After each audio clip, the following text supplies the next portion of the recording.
Triple తర్వాత NTR image pan India స్థాయిలో పెరిగింది. ఆ ఇమేజ్ను నెక్స్ట్ లెవెల్లో తీసుకెళ్లాలంటే ఆ స్థాయి ఉన్న దర్శకుడితో సినిమా చేయాలి. బట్ అతను మాత్రం ఆశ్చర్యతో ఆల్ టైమ్ డిజాస్టర్ ఇచ్చిన కొరటాల శివను కమిట్ అయ్యాడు. మొదట చాలామంది వద్దన్నారు. అతను ముందుకు వెళ్ళాడు. ఇక ట్రైలర్తో ఇంపాక్ట్ క్రియేట్ కాలేదు, కానీ అనూహ్యంగా రిలీజ్కు ముందే భారీ బజ్ అయితే వచ్చేసింది. తెలుగులో ప్రాపర్ ప్రమోషన్లు లేకపోయినా ఎన్టీఆర్ ఇమేజ్ కారణంగా అంచనాలు పెరిగిపోయాయి. వరల్డ్ వైడ్గా నార్త్ అమెరికాలో రికార్డు క్రియేట్ చేసింది. అదే టైంలో విపరీతమైన నెగిటివ్ కూడా ఎదుర్కొంది. ఇక ఓవరాల్గా ఈ యొక్క మూవీ తాజాగా ప్రపంచవ్యాప్తంగా అత్యధిక థియేటర్లో విడుదలైంది ఈ యొక్క రోజు.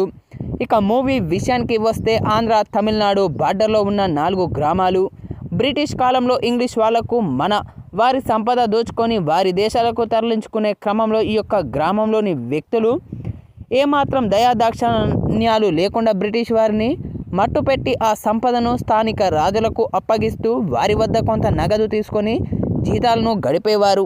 వీరికి ఆయుధాలే దేవుళ్ళు, సంపద కంటే దేశభక్తినే ఎక్కువ గురి.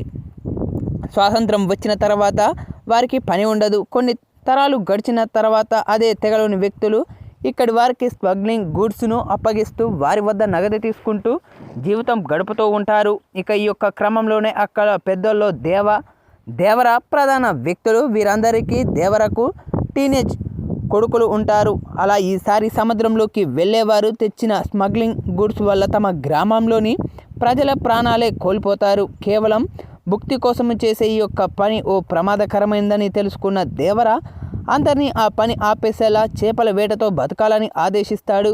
అది నచ్చని మిగతా వాళ్ళంతా అతన్ని చంపాలని ప్రణాళిక చేస్తారు, ప్రయత్నం కూడా చేస్తారు. దేవర వారందరినీ సంహరించే హయాంగా అవుతాడు. ఇకపై ఎవరైనా సముద్రంలో అలాంటి చట్ట వ్యతిరేక పనులకు వెళ్తే ఇలాగే చంపేస్తానని బెదిరిస్తాడు.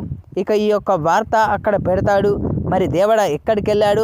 అతని తనయుడు వర తండ్రిలాగే ధైర్యంతో కాకుండా పిరికివాడిలా మిగిలిపోవడానికి కారణం ఏంటి? దేవర అంజన కాదని ఇంకెవరినైనా సముద్రంలోకి వెళ్ళారా అన్నది తెలియాలంటే ఈ యొక్క మూవీని వీక్షించాల్సిందే. ఇక తాజాగా విడుదలైన ఈ యొక్క మూవీని చూసిన సినీ రాజకీయ ప్రముఖులు కూడా తమదైన శైలిలో ప్రశంసలు అయితే కురిపిస్తూ ఉన్నారని చెప్పాలి.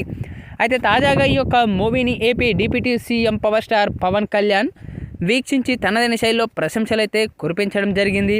ఎన్టీఆర్ గారు మూవీ చాలా అద్భుతంగా ఉంది. ఇక ఈ యొక్క మూవీలో మీ ఎంట్రీ కానీ, మీ యాక్షన్ సీన్స్ కానీ, అలాగే మీ పంచ్ డైలాగులు కానీ ప్రతి ఒక్కటి చాలా అద్భుతంగా ఉన్నాయి. అండర్ గ్రౌండ్ వాటింగ్ సీన్స్ అయితే చాలా బాగా ఉన్నాయి.